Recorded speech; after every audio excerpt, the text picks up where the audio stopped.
அக்கா இன்னைக்கு என்ன உபவாச ஜபம்னு சொல்லிட்டு துணி துவைச்சிட்டு இருக்கீங்க? நிறைய வேலை இருந்துச்சுமா, துணி சேர்ந்துச்சு, அதனால இன்னைக்கு துவைக்கிறேன். நேத்துலாம் சும்மா தானமா இருந்த, இன்னைக்கு உபவாசம், இன்னைக்கு நீ துணி துவைச்சு நீக்காமா நாமா நீ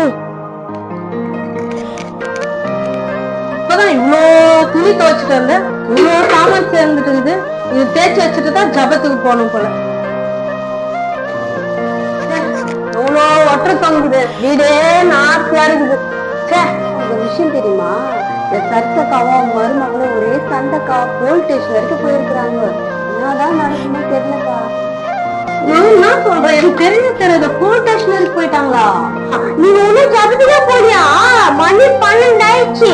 நீ எல்லாம் ஊர் பத்தியே பேசிடுவோம். சீரியல்ல முக்கியமான சீன் பார்த்துட்டு போலாம்னா இது வேற விளம்பரம் போட்டுக்கிறாங்க.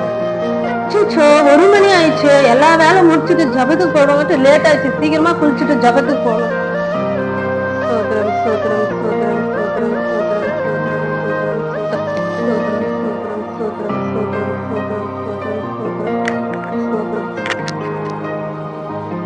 நாங்கள் உபவாசம் பண்ணும்போது நீர் நோக்காமல் இருக்கிறது என்ன?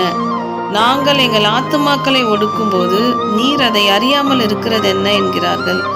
இதோ நீங்கள் உபவாசிக்கும் நாளிலே உங்கள் இச்சையின்படி நடந்து உங்கள் வேலைகளை எல்லாம் கட்டாயமாய் செய்கிறீர்கள்.